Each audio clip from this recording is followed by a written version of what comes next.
I'm Roger Best, President for the University of Central Missouri. Thank you for joining me today for this virtual forum. Today we're focusing specifically on the fall 2020 semester and our return to campus. And today's forum was specifically designed for students and parents to ask questions. I want to thank you for submitting your questions.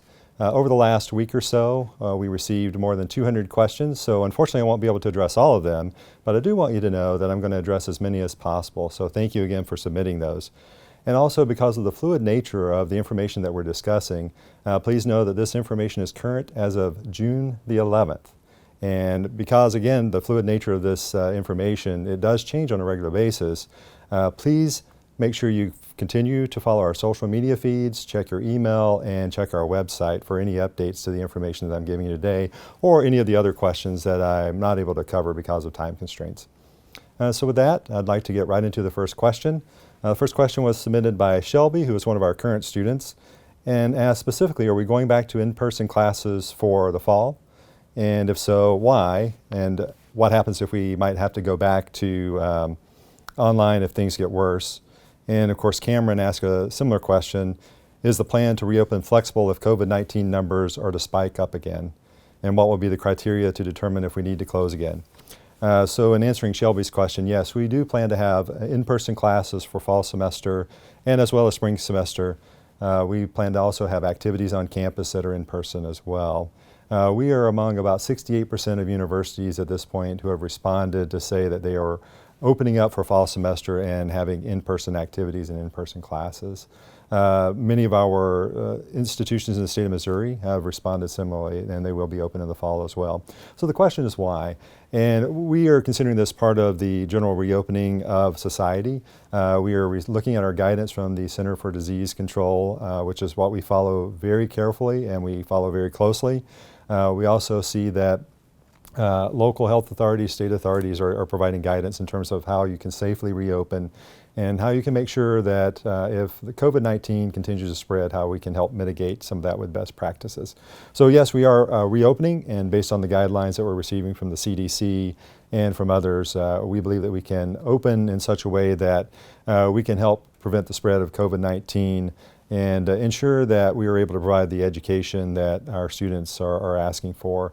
And as you'll see in some of the other questions that were submitted, we do get regular questions about concern about not being face-to-face and in being in an online environment instead. So Shelby, appreciate your asking that question. And Cameron, in terms of the criteria we would use, we certainly would follow any criteria that are put out by the local, state, and federal health authorities.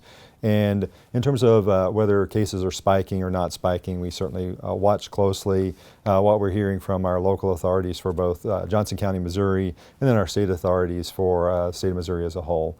And so the criteria we would use to determine whether we should continue in a face-to-face setting or move to an online setting would really be guided by what we're hearing from those authorities and from the state of Missouri.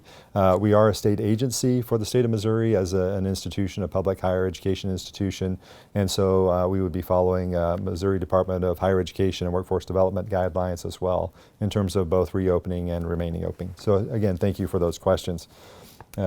Casey asks, Casey's one of our current students actually, how will UCM handle this semester if COVID-19 comes back to the extent that it was during the spring semester? And so all of our students and their parents who were with us in the spring realized that things happened very quickly. And so we did have to move from a face-to-face setting to a virtual setting and essentially close down the university at the end of spring semester. And so we would follow a similar protocol if we needed to move back into that sort of environment. We certainly have learned quite a bit from the spring semester in terms of how we can accommodate both virtual education and face-to-face education. And so from that standpoint, we would revert to what we did similar in the spring semester if we needed to for the fall semester. But again, based on Cameron's question, we would certainly keep a close eye on what our health authorities are suggesting to us and are letting us know, as well as our state governing bodies as well. There was a related question about whether the university would adjust tuition, meal, and housing prices based on any changes that we have to go under for the fall. And so if you recall, if you were one of our students in the spring, we did provide some refunds based on housing, meal plans, and parking.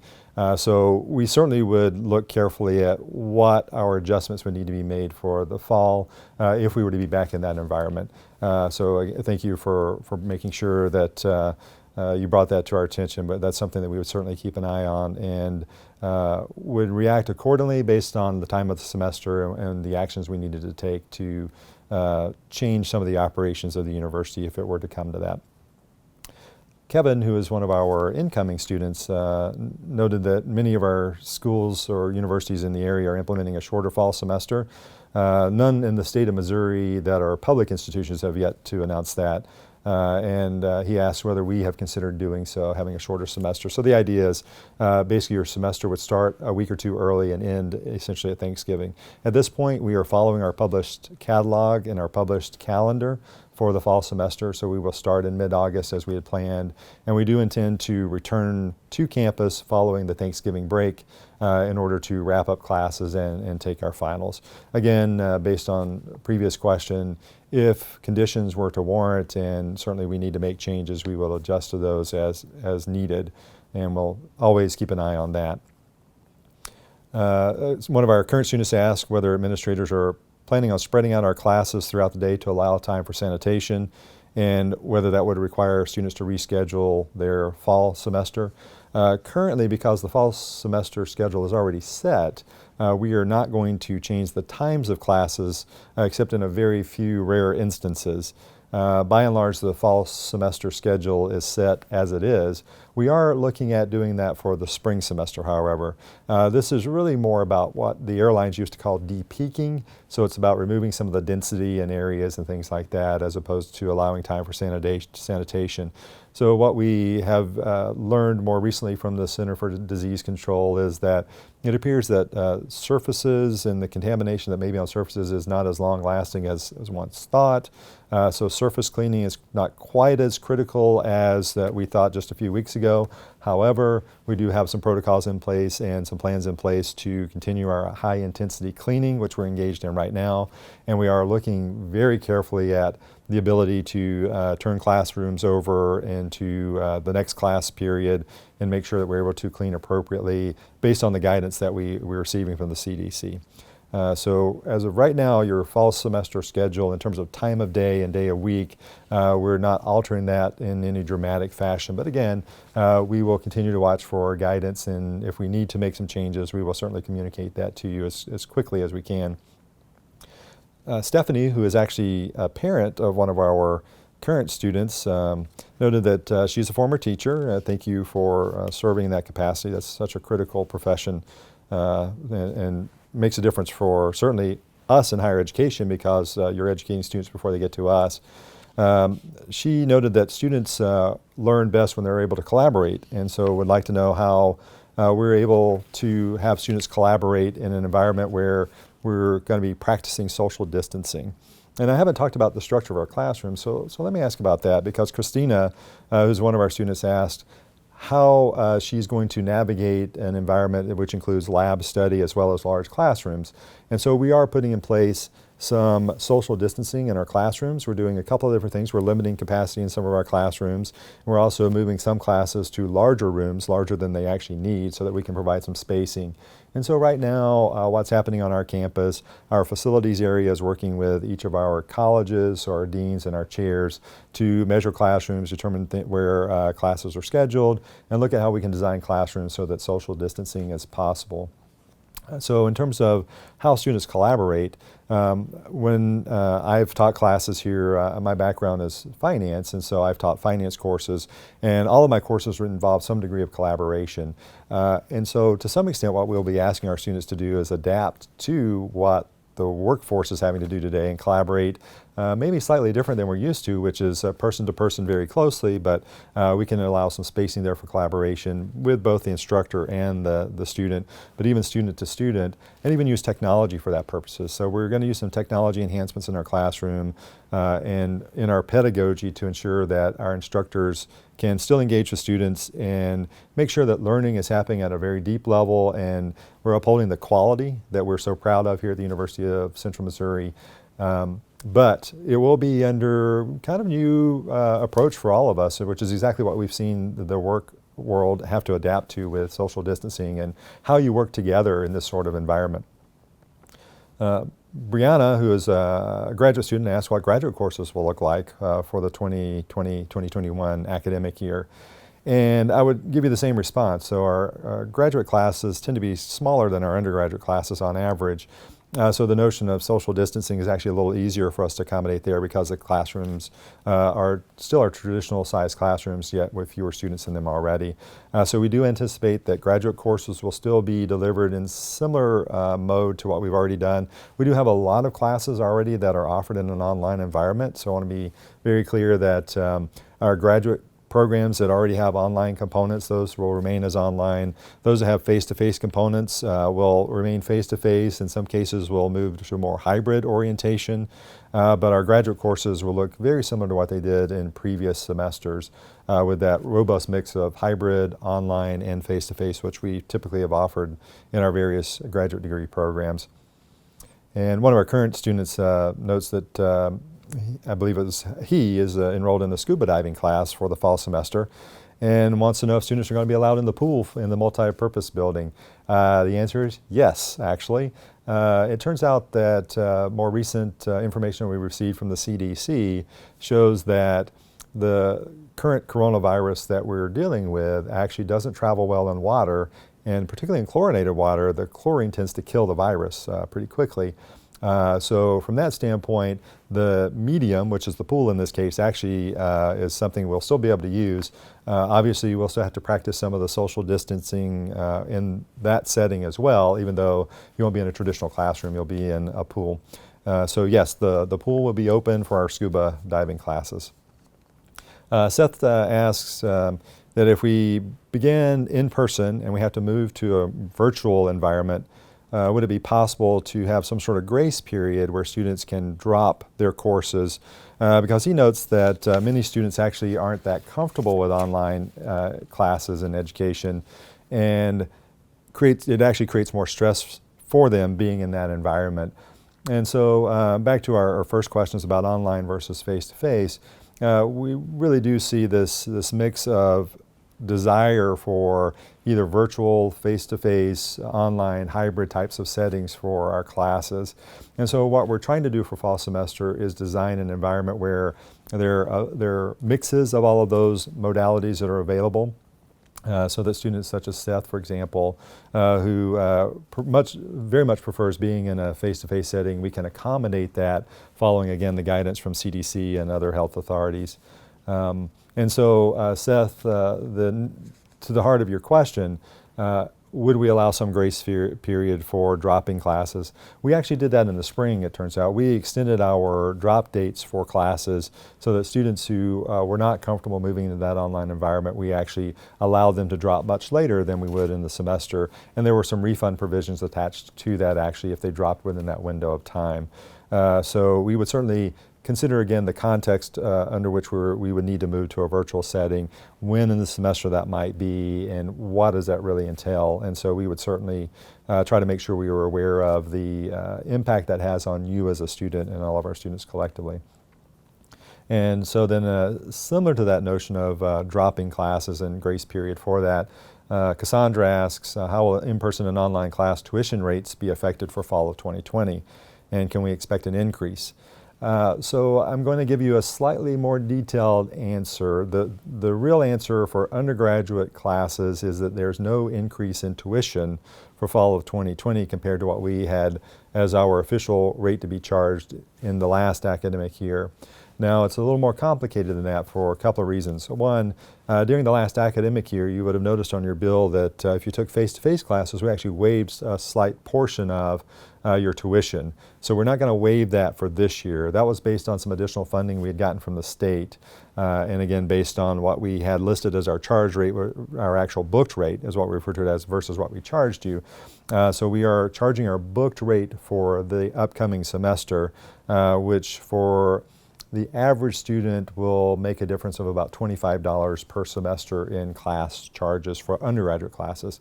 For our graduate classes, we did increase our graduate tuition rate by 1.1%. Now, the complex part of this, or the complicating factor I want to make sure you're aware of, is that we did increase our fees for the fall semester. So your bill for tuition will be very similar to what it was last year, but your fees will be higher for this year. And we are allowed a certain increase in our fees and tuition in any given academic year. It's based on the rate of inflation for the previous year. So we did utilize that to increase fees for the upcoming year. So please be prepared for that. And also be aware that last academic year, the students voted by a fairly large majority to impose a health fee for the upcoming academic year and going forward. And so our Board of Governors did approve the students' recommendation on that, and that will be imposed as well. So just make sure that you check our published fee schedule and tuition schedule online at the University of Central Missouri website. You can just do a search for the fees and tuition, and you'll find that link very quickly. And somebody related to this asked if we happen to move all of our classes online, will the tuition still be the same? So again, that would be a determination that we would make at the time of move.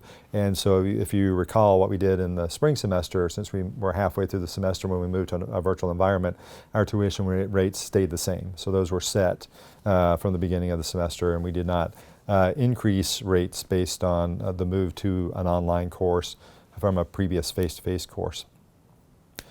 Alexis, who happens to be a parent for an incoming student, asked, how has COVID affected enrollment for the fall semester, and what is the financial status of the university and whether any programs will be cut? Excellent question. Appreciate your asking that.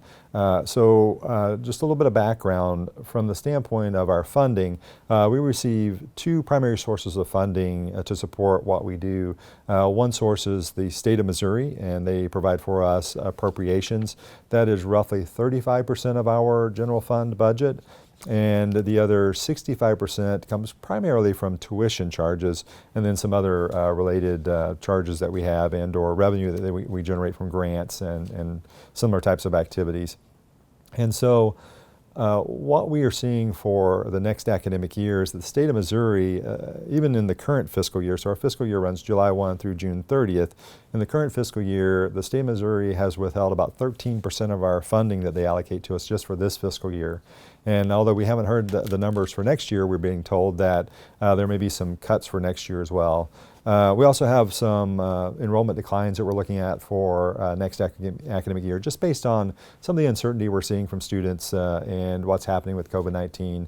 Some students preferring face-to-face and wondering whether we're actually going to be face-to-face, some preferring virtual. And so trying to make that decision a little bit later into the summer and seeing what the environment's like. So we certainly understand that. So from that perspective, we are looking at some slightly lower enrollments for the next academic year. And that is impacting our budget, both from the state appropriation side and tuition. So at this point, we have not cut any programs.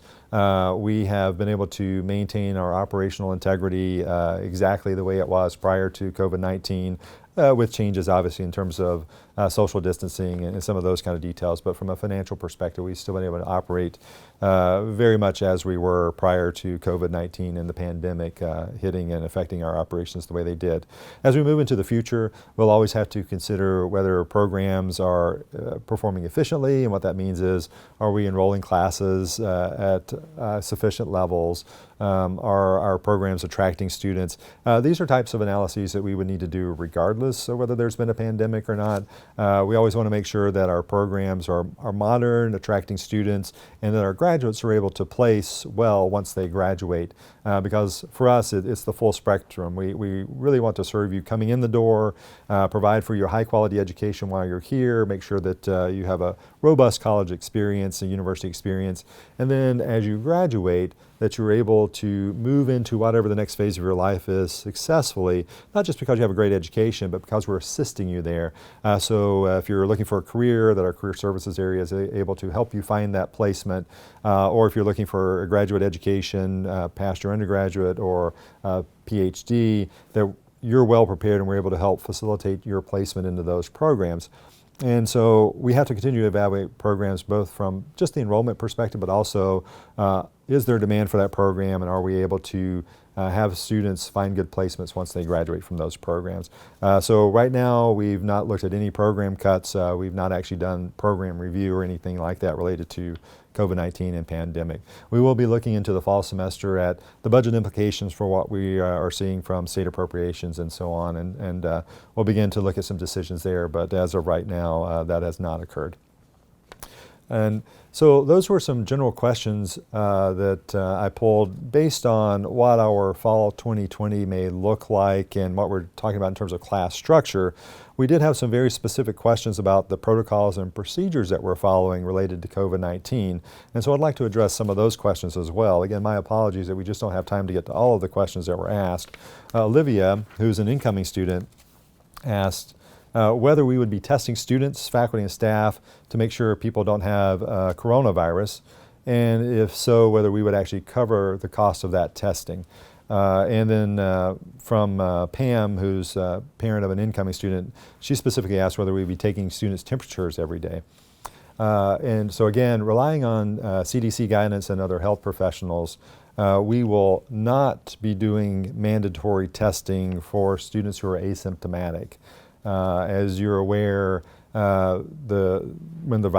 somebody contracts the virus, typically they'll have some sort of symptoms. And so if a student is symptomatic, we will certainly recommend that they engage with our health center. We have an on-campus health center. We will have testing capability. We do have that capability. And so we will actually perform the test. We'll also have protocols for self-isolation until test results come back. I was in a webinar recently, was able to participate with someone who's director of a Center for Infectious Disease Research and Policy, and he was asked specifically about temperature testing, and he raised a very good point. He said that in terms of temperature testing, if someone has a fever, they usually are exhibiting other symptoms as well. So the notion of just taking someone's temperature really isn't overly beneficial because you probably can observe other symptoms already, or that student, faculty, or staff member would already have those other symptoms manifesting. And so we will continue to follow CDC guidelines on if someone is symptomatic and these symptoms are consistent with the symptoms associated with COVID-19, we will move to self-isolation, quarantine, those types of guidelines as laid out by the Center for Disease Control and or our state and local health authorities. So we will not mandate testing for seemingly healthy individuals. We will not do temperature testing, but we will certainly encourage students to continue to monitor their own health. We will encourage our faculty and staff to continue to monitor their own health and make sure that they are, if they're feeling ill, don't go to class, don't come on campus. If you're in our residence hall, you're feeling ill, isolate, contact our health center. We are doing telehealth visits, so you're able to do that. And so just make sure you get in touch with our health professionals here on campus if you're a student and you're not feeling well, or if you're a faculty staff member, we ask you to reach out to your doctor's office, who again, they're doing telehealth visits as well. So that's our plan for actual testing versus mandated testing and temperature checks. And then I had a related question that came in about the international students and what sort of requirement they will have for coming into the university, whether they will have to be tested and or proven to be virus-free before moving into our residence halls. So for our international students, do be aware that we will continue to follow CDC guidelines. Right now, again, as of June the 11th, those guidelines require that anyone traveling in from a country other than the United States, that you self-quarantine for 14 days. And so we will be requiring that of any of our students who have returned from an international country. for that period of 14 days to ensure that there are no symptoms which develop. There is no mandated testing as part of that, but there is self-isolation, self-quarantine that is required, again, as part of CDC guidelines. So we will be asking our international students, so any student, whether a U.S. student who's traveled abroad and has come back, or a student who is a citizen of another country who's traveled from that country to be here to study. We are setting that up as our requirement for fall semester. So thank you for asking that. We did receive a number of questions from both current and incoming students about face masks and whether we would be requiring those. So for example, will students, faculty, and staff be required to wear face masks inside the academic buildings? Will they be asked to wear masks in class? What about the residence halls? And will people not be allowed to come to class if they're not wearing a mask? As of, again, June the 11th, the CDC guidelines are that face masks are recommended. And if you want to see which guidelines we're referring to, if you go to the CDC and search specifically for institutes of higher education, so there are guidelines specifically set up for institutes for higher education, you'll see these guidelines that I'm referring to more specifically. The CDC, as of now, basically says that cloth face masks are recommended. And so as a public entity and a state agency for the state of Missouri, we are recommending that cloth face masks be used, and we're encouraging their use for both our faculty, staff, and our students. We are not requiring that they be used. So do keep in mind that when you come to class, you will not be asked to put on a face mask if you're not wearing one, but we do recommend that you do so for your own safety as well as those around you, in order, again, to follow those guidelines as put forth by the CDC. So we will not require those. We will not keep you out of class if you're not wearing those, but we do recommend those. Now, I will tell you that there are some caveats to this. Specifically in areas where we required students to wear masks previously. So there are certain labs in our sciences that, because of the nature of the lab for that day, you have to wear a face mask because it is for your protection from chemicals and other types of odors that may be going on that day. We still will require those for those settings where they would have been required in the past. So do keep that in mind. But for your traditional classes, no, not required, but definitely recommended. And so please do follow guidelines and make sure you keep yourself healthy and help keep those healthy around you as well. And then a more general question beyond face masks, or what are some of the protective measures that we're putting in place for both students, staff, and instructors? So for fall semester, we are ensuring that we have some less dense activities, if that makes sense. So we're going to try to ticket control some of our events. We're going to make sure we're providing for social distancing. So again, you start following those guidelines that we see as here are ways that we can help mitigate spread of virus. And it turns out this is for any virus. It's not just for this new coronavirus that we've been dealing with. We are putting some of those in place for the fall semester. And I mentioned some of those earlier for classes and more specifically. So making sure that we don't have density in classrooms the way we did even last semester. And we get into the spring, kind of spreading out some of those class times to make sure that traffic, people traffic in this case, coming in and out of buildings is a little less. So there are those types of guidelines that we're relying on, and then that we will be putting in as design into our activities, our classes. And activities in this case includes the full spectrum of activities. And so I'll get into some of those more specifically with some of the questions that I received.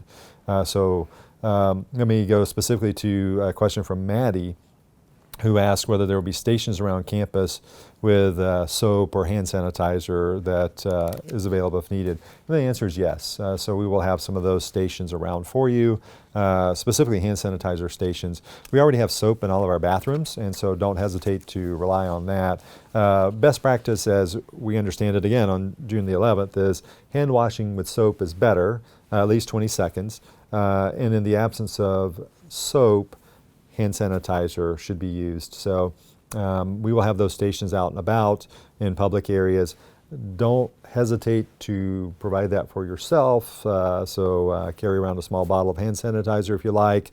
It can be a big bottle as well, but certainly don't hesitate to bring hand sanitizer with you if you're more comfortable doing so, but we will provide some of that as well.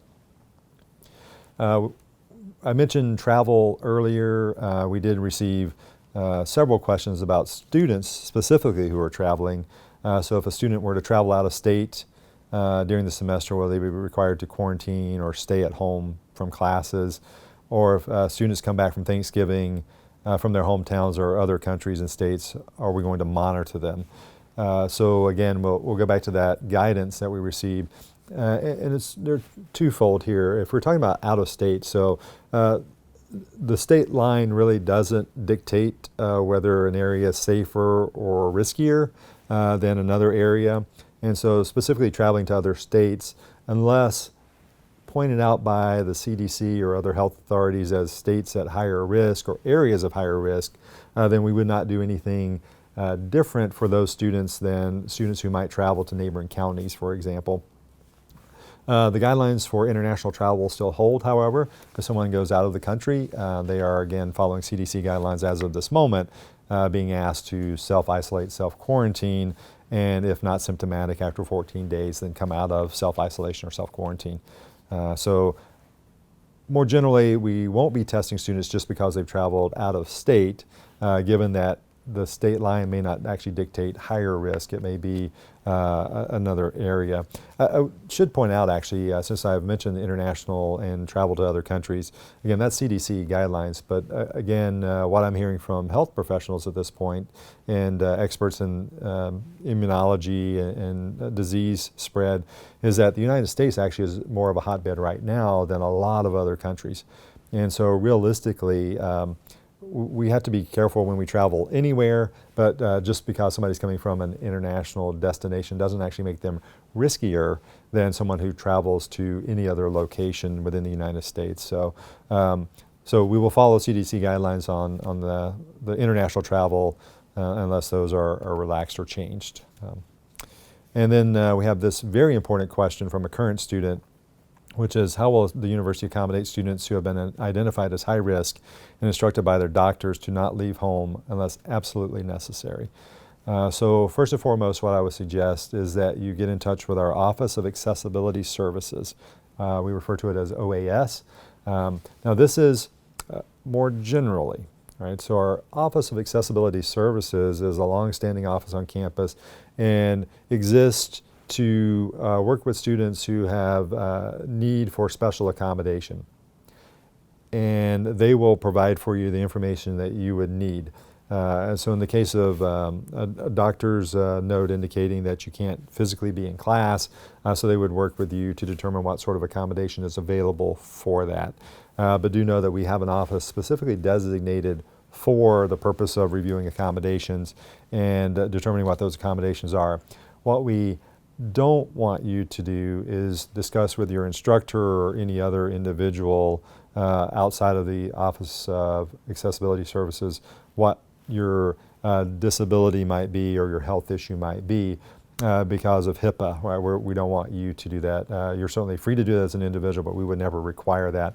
So the Office of Accessibility Services, they're set up and they know the legal construct under which we ask for information, the type of information we need. So I would suggest you reach out to that office specifically and discuss with them the type of accommodation that you're seeking, and then they will help you from there and help you determine whether an accommodation is available for what you're seeking. And then two related questions that we received were what happens if an instructor tests positive for COVID-19 and whether there would be another qualified professor to take his or her place for the 14 days or so that the instructor would be quarantined, or how the students continue to learn in the classes where this happens. So just so you're aware, we actually have protocols in place anytime a faculty member may become sick for either a short or an extended period of time. And the duration determines, in essence, how we handle that. So I've previously served as chair for programs here on campus for a set of programs. And we did, for example, had a faculty member had an accident during one of our semesters. And so other faculty members for the remainder of the semester actually filled in his classes, and each were qualified in the subject area of the class they took over. So whether it's COVID-19 or some other issue where a faculty member has to be out of the class for some period of time, a particularly extended period of time, we would definitely ensure that that class is staffed with somebody who's qualified to carry on and make sure that learning continues to occur. And again, that's any semester. That's not just related to COVID-19 or what we're dealing with right now in terms of pandemic. And then someone asked in a more general sense, how will we handle tracing if and when somebody does test positive? And so from the standpoint of the university, we're looking at two different approaches. One is something you may have heard of from a technology perspective, where students can download apps on their phones and opt into, in essence, a tracing protocol. So it's actually using cell phone, smartphone technology to allow someone to note in their phone that they've been indicated as positive for COVID-19, and then those applications notify others around them that they've been in contact with.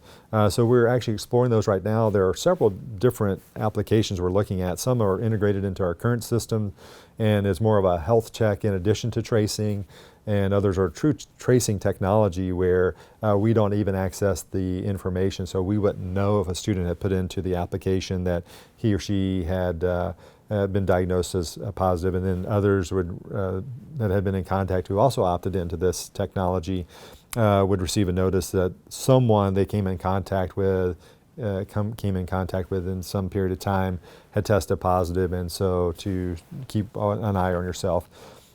The other side of that, on the tracing side, is that it's actually our county health authority that does the tracing.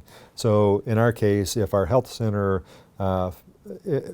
administers a test for COVID-19 to a student, and that student tests positive, we would notify the county health authority, and then they would initiate the tracing protocols. So they're actually responsible for that. Now, we would likely assist in some capacity where we would help the county authority identify where that student had been from a class perspective, for example. But because we can't tell where the student's been other than if they're using the technology and third party can track that, we can only tell them where we think the student was from a class perspective. But we would actually rely very heavily on our county authorities for that. So thank you for asking those questions that are very specific about what our protocols will be for COVID-19 as we move into the fall semester. We did have some questions specific about our student housing, and so I'd like to address those, and so that you get a feel for not only how we're designing housing, but what that entails for our students. So in particular, we have a student who's asked whether single occupancy residence hall rooms will be enough for all of our students who choose to live there. And if it isn't, then how do we make that decision about who doesn't live there? So as of today, we feel comfortable that we will have enough residence hall rooms for single occupancy. If you are a sophomore, we have opened up the potential for you to move into an apartment. So we do, as a university, have apartments in addition to our residence halls. So we've opened up that opportunity for you to move over to an apartment instead if you prefer to be there instead of residence hall. And what that's doing is actually allowing us to free some of those residence hall rooms for incoming freshmen and others who prefer to stay in the residence hall. At this point, again, we do feel comfortable that we have enough single occupancy rooms for the students who will want those in our residence halls, and we actually have identified some overflow space as well that we can utilize. That's a very good space. It's comparable to the other residence hall rooms. So we're feeling comfortable right now that we have enough space to accommodate students who want to live in our residence halls and not have to relocate anyone against their will. And so then related again to design of residence halls, we had a question about whether students will be able to gather in residence hall rooms and hang out together. And this came from one of our parents. So we will, again, continue to encourage our students to follow social distancing guidelines, to be safe. We will not police whether they are following those guidelines closely, but we do ask that students ensure that they certainly take responsibility for their health and their well-being and follow the guidelines that are being suggested. But we will not prohibit other individuals from going into residence hall rooms if invited by one of our residents. And one of our incoming freshmen asked whether freshmen will be allowed to leave campus to go to restaurants and shops around Warrensburg. Certainly we'll have no restrictions on mobility, free movement around community, unless, of course, the local health authorities, again, put some sort of stay-at-home restrictions in place. And the ones in Johnson County, Missouri have been lifted slowly. So we are, again, state of Missouri, we're about to hit the next phase in state of Missouri, return to work types of protocols and opening of society protocols, and the same in Johnson County. So Johnson County has a set of protocols. So as long as there are no restrictions by our local or state health authorities, we certainly wouldn't impose any additional restrictions beyond those. And very good question from a parent, and the parent asked, since students are responsible for cleaning their shared bathrooms, what instructions will we provide for cleaning, and what supplies should students bring for sanitizing correctly? If you're not aware of this, particularly if you're a parent of an incoming student, in our residence halls, almost all of our rooms are set up as suites. And so when we talk about going to single occupancy rooms for the fall semester and spring semester as well, that's intended to be for the next academic year. So normally we would have 2 individuals in a room, and that room would share a bathroom with another room that had 2 individuals in it. So that's our suite, our 4-person suite. So in what we're doing for the fall semester, we'll still have suites, but only 1 person in each room. And so the 2 residents then, each in their own rooms, are responsible for cleaning that shared bathroom. Then that's always been the case. So we've always required our residents to clean their own bathrooms.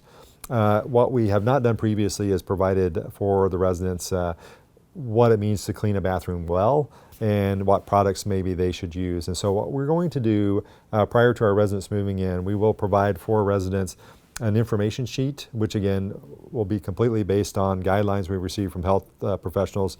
CDC in this case is what we're looking at, which indicates which products they would recommend or note as being effective, and then also kind of the general guidelines for how you effectively clean. I do appreciate from a parent perspective that getting our students and our children to clean bathrooms sometimes can be a challenge, but we're certainly going to try to encourage that and do so from a template perspective that shows the best practice for how you clean, why you should clean, and then some of those recommended products. So we will provide that information for our students who are moving into our residence halls. Jennifer, who is one of our incoming students, indicates that since there was only going to be 1 student per room, will the student have full access to that entire room? And the answer is yes. So we will not try to restrict your ability to use that entire room. She also asks whether students will have the option to keep or take out the extra bed and the desk. The answer to that is no, because just the logistics of us moving furniture in and out will be extremely complicated. We intend to leave the rooms set up exactly as they're set up now. So we do have some rooms that are single occupancy by design because students have lived that way previously. So those rooms we don't plan to move in the extra bed. For rooms that already have the 2 beds, we don't plan to move the extra bed out. You can move the furniture around, so that's certainly within your purview in that room, and you do have access to the full room. So we will not be moving anyone else into your room for the entire academic year, so there will be no disruption if you decide to rearrange your room. So you'll have full purview to do that, full authority to do that. And then a parent asks, if a vaccine becomes available, will it be required for students living in on-campus housing? Currently, so 2 things. We do hope a vaccine is developed, right? That would be a wonderful thing if we're able to get a vaccine for this particular strain of coronavirus. Currently, the only vaccines we require are the ones that are also required or mandated by the state of Missouri. So that is our legal authority, and that's the authority on which we can rely to enforce. And so from that standpoint, if a vaccine were to become available and be required by the state of Missouri, then absolutely we would require that. Absent the state of Missouri requiring that as a condition, then we would not actually require that or not be able to require that. So that's the caveat, but we certainly hope that if one were to become available, mandated or not, that most people would take advantage of that. So thank you for asking that. And then Tracy, who is the parent of an incoming student, asked or noted that single occupancy, what is UCM doing to help students avoid being isolated in their residence hall rooms? And is there a chance a student can have a roommate in the fall or spring if things were to change? Our intent right now is to not allow a roommate for the fall or spring. I suppose, hypothetically, if things were to change very dramatically, we could reconsider for the spring semester, but we're certainly not putting together any plans for that at this point, just given where we are from the standpoint of protocols. So then the other part of your question is very critical. So how do we ensure that students aren't just isolated in their rooms and are not getting this college experience that they're really coming here for? So they're coming here for a university experience and a student experience, and we want to make sure that they're able to get that. So we will continue to have activities and events on campus. We will actually do the things that we've done with double occupancy rooms, other than your student won't have a roommate, where we encourage students to come out, meet others, again, under a socially distancing type of construct or under the protocols that we have in place, again, as noted by our governing authorities and or the CDC. But we would certainly encourage your student to get out, participate in activities, and get to know others, certainly in that student's classes and or in other environments where that's conducive. But we do not intend to allow any roommates for the fall or the spring semester in our residence halls. Anna, who is an incoming student, asked whether there will be any changes in housing for on-campus apartments. This is a great question, and actually I think Anna may be one of our current students. For example, will there still be 4 students to an apartment at the crossing? So our strategy actually is for our apartments is to allow 1 person per bedroom. So we do have a number of apartments that are 1-bedroom apartments, and for the great majority of our students, 1 person, 1 bedroom. And so then for our multi-bedroom apartments, 2-bedroom, 3-bedroom, and even 4-bedroom, 1 person per bedroom means that, yeah, for our 4-bedroom apartments that are in the crossing, we would potentially have 4 individuals in that apartment. There is one exception that we've allowed, so in case you've heard this, and this is the only exception we've allowed. If you had a roommate in an apartment in the same bedroom and you stayed with us all the way through spring semester and into the summer, which we did have a number of our apartment residents and residence hall residents stay with us, if you had an apartment with a roommate, same room, same bedroom throughout the spring with us, then we are making that exception for next year, because realistically, at this point, you've been with that person this entire time. That's actually a very rare circumstance, and that's the only exception that we're allowing on our rule that 1 person, 1 bedroom, which is the same for our residence halls. A parent for one of our current students noted that her son has joined a fraternity, and our fraternity sorority life, if you're not familiar, we have a large number of fraternities and sororities on campus, and they are certainly a vibrant part of campus life, and certainly participate and do a lot of service for the campus and the community. And so this parent specifically asked whether fraternity housing, and let me focus on fraternity housing because a parent asked whether fraternity and sorority housing will be held to the same safety standards as the rest of the university, and what steps are we taking to work with our Greek organizations, or as we refer to them, our fraternity sorority life organizations, to help encourage them to follow some of the guidelines. So I want to specifically point out the difference between fraternity and sorority. So we will have, so our sororities do actually have on-campus housing, and to my knowledge, there are no sororities that will be an off-campus housing as a sorority in the next academic year. We do have, at this point, 3 fraternities that have off-campus housing. And from our perspective, and realistically legal perspective, that off-campus housing is not controlled by us. That is separate housing that is under different control. And so we actually have limited authority to enforce any of the rules that we would have in our residence halls or apartments in those facilities. certainly we can point out to our students what best practices are, and we do have some agreements with some of our fraternities about the ability for them to use their sophomore year as the second year requirement in the fraternity houses that relate to the fraternity houses being alcohol-free and substance-free. But in this case, when it comes to how many students are allowed in the same bedroom or the same common areas, we actually have virtually no control over what is done in those houses, from the ability to stay in the same room or same common area.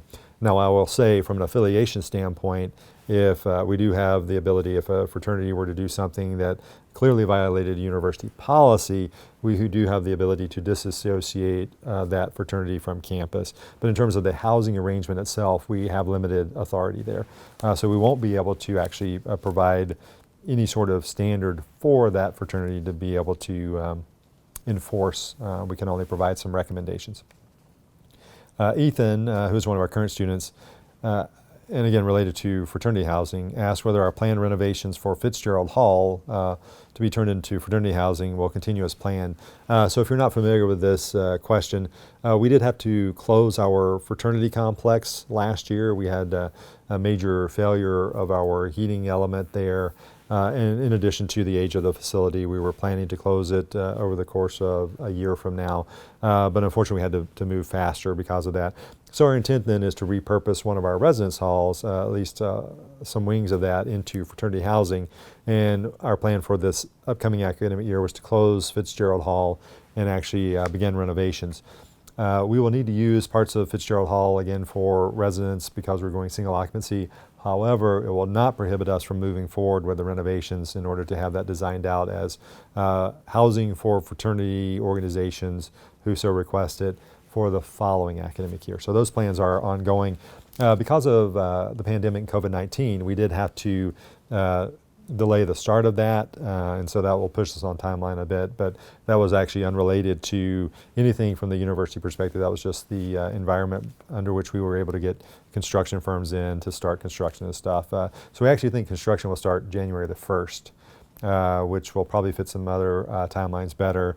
But we do plan to move forward with that, with the intent still to have that done by the August move-in for our fraternities, hopefully before, but certainly no later than that. So that's the set of questions that I received. Again, received much more than that, so my apologies that we can only get to those. And we have some questions that are specific about events and services for the fall semester, so I'd like to address some of those to try to give you an idea of what that will look like for fall semester. And again, not able to get to all the questions that I was asked, so my apologies, but this will give you some indication of what we will look like. So will we host any sporting games or events on campus, and will those events allow spectators?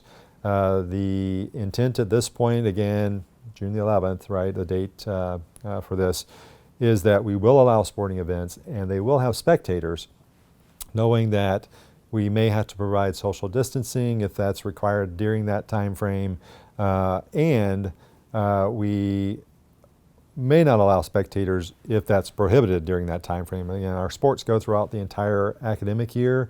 They start early fall, they go all the way through late spring and actually into the summer. If baseball and or softball is successful, they tend to move, they actually go into playoffs after semester. So it's difficult to know what March or April of next year may bring versus what September of this year may look like. We have to rely on the conference that we're in, so the MIAA conference, and the NCAA for guidance in some of this. So what does competitive sport look like? So we have to follow their guidelines because they do govern how we set up for competition, and they also provide guidelines for us on spectators. So right now, those guidelines have not been finalized. I will tell you that by both either the conference that we're in, the MIAA, or the NCAA. So we expect more information coming in later this month or into July, possibly even into the 1st of August before we know definitively what even football would look like, for example, in terms of number of spectators and what the fan base turnout can be. But as of right now, we're planning on at least the ability for some spectators to be there, and certainly the event, the sporting event itself, to happen. And so Another parent actually asked, will family weekend football games, et cetera, still be held? Marching band being a critical part of that, and this parent student is actually part of marching band. And so again, we do plan to allow for all of those weekends to occur, again, under guidelines that may require social distancing.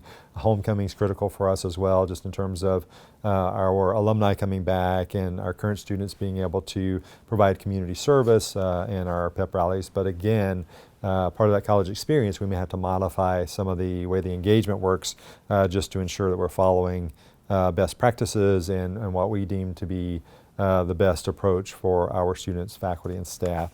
So we do intend for those to continue and to be part of what our fall semester looks like, and then into the spring.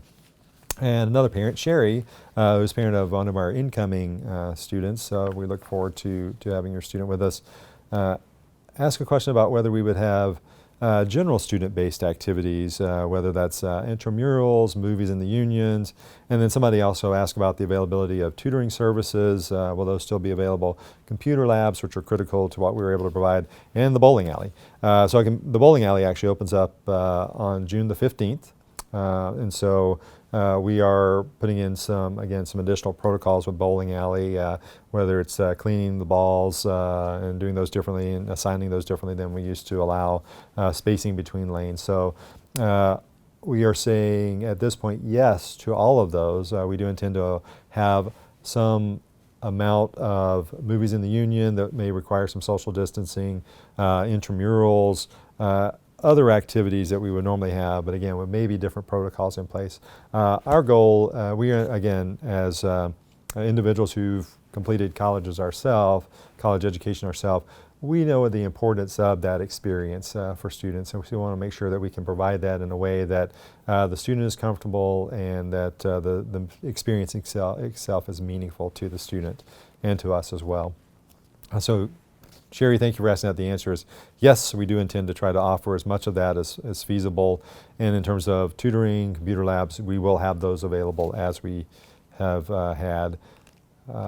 And just so you know, even when we closed the campus, in essence, for the rest of spring, we did keep open one of our computer labs so that students who needed that resource were able to take advantage of that. So we understand that some students, that's their access to the internet and or their ability to get online by using one of our computers. So we will maintain that for sure. I did have a number of questions from international students about visas and deferment of enrollment into the spring. I want to be conscious of the time we have here and also let you know I am not an expert when it comes to visas and when it comes to those type of regulations that international students face. So I would strongly suggest that if you're an international student and you're wondering whether your visa itself is going to be honored or whether the U.S. Embassy will be open in order to allow you to make it to campus, those are more specific to your country specifically. Please reach out to our Office of Graduate and International Student Services.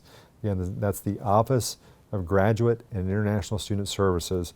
They very much will respond to your questions and be able to address your specific circumstance, which I won't be able to do by answering a more general question. So thank you for submitting those questions and raising your concerns about whether your visas need to be renewed, whether they will be granted, whether they be honored, and whether you have the ability to defer your enrollment until the spring should something happen with your visa. So please reach out to the Office of Graduate and International Student Services. We appreciate your doing so. And do the students who receive their admission letters for fall 2020 for the spring, if the U.S. Embassy is not open again, can you delay your enrollment? Those are questions that our GISS area can answer for you. So thank you again for submitting those. We appreciate those students who are returning, who are from countries other than the U.S., as well as those students who are looking to come study with us. We appreciate your interest in studying with us. had some specific questions about campus services and what those will look like, including our dining. Lindsay, for example, asked whether we'll have childcare available. Yes, we will. We have been able to maintain our childcare once we were able to open it back up after a short amount of time. We've been broadening the availability. We had to limit that to our central employees early on simply because of staffing. But we do anticipate, assuming we have the staff in order to meet the guidelines for the number of staff we need, that we will have child care available as we have in previous semesters and under the same constructs that we've allowed. Someone asked whether we'll have safe university transport to Lee Summit campus for classes. If you're not aware, we do provide bus transportation from Warrensburg to Lee Summit and back to our facility there. There is a charge for that, and students are able to pay either up front for a certain number of rides or on a per-use basis. We do intend to offer transportation to Lee Summit and back again for fall semester and into the spring. That actually is a contracted service for us. And so we will be working closely with the vendor that we use for that to ensure that we are meeting any guidelines that we should be following for distancing on the bus and any other protocols there. But we do intend to continue to provide that transportation to Lee Summit and back for our students and others, faculty, staff, for example, who take advantage of that occasionally. And then another question about dining specifically, what changes can we expect? And then someone asking, and then this is a parent asking this part, how do you serve meals when students need to socially distance? Again, for us, food service is a contracted service on campus. And in this case, it's actually a very positive thing because from the standpoint of our vendor, which is Sodexo, they're an international company. And so they have received guidelines from their corporate office, which covered the spectrum of how they must design their service based on how we're operating as a university and what the local health authorities are requiring. There are, just so you're aware, if you're not aware of this already, we have two types of food service on campus. One is the residence hall food service. So that was the traditional, what people used to refer to as cafeteria, but that became much more of a self-serve type of approach with different food stations. And then we have our union-based, primarily food service in other areas, which are name brands you may recognize. So Taco Bell, for example. Our new food outlet in the Union near the bowling alley, which is called Crush. So these are very traditional come order at a counter type of food service and have a dining area where you can sit or take it back with you. Those will operate very similar to what you've seen fast food places and or come and go types of food service have operated, again under the construct of how we operate and what Sodexo requires. But we'll have socially distant tables, chairs. We'll have appropriate markers for distancing when students are ordering, those kind of things. So food service will look very similar to what you see in other non-campus-based places when it comes to the food outlets that are in the Union, the library, the rec center, and in our crossing area. For our residence hall, two dining halls, in this case Ellis and the West Market at Todd, we will again rely on Sodexo to provide that, but we expect ability to do pickup. We expect more of a cafeteria approach where you're not able to self-serve, that you're actually given your food. It's actually served by one of the Sodexo employees, and that would be true for drinks as well. Some of those designs we're still looking at and we're putting in place. And so over the month of July, we'll actually have a much better feel for what that looks like for the fall semester. But there will be definite protocols in place. Again, assuming those are still required when we get to the fall semester. We expect those to be, so we're planning for those to be. But we will, again, follow those protocols that are required at that time. And we did, I do want to mention this under the campus services side. We did have a parent who expressed a concern about students, and this parent actually has two students with us, so thank you for allowing your students to study with us. We're certainly glad to have them. And this parent is concerned because one student actually doesn't have health insurance. And I can tell you that from the standpoint of the university, students actually can buy health insurance. So there's student health insurance. It is not provided by us. It's a vendor that we contract with. and so the student can actually buy health insurance. If you would go to our website and check that, that's available at the ucmo.edu website. Again, you can either do a search or go to the link which provides that information to you and see what the pricing is for that. I realize, again, that's additional price, but compared to traditional insurance for non-students, it's typically a competitive price. So please do check that out, as we want to make sure that regardless of whether there's a pandemic, we want to ensure that students have access to health care. We do provide some degree of health care at our health center here on campus, but obviously more advanced care we would have to ensure that the student gets to other medical providers. So we would encourage you to consider that. So those were the questions that I had received, basically a summary of those that I received related to the fall semester, next academic year, residence halls, food service, etc.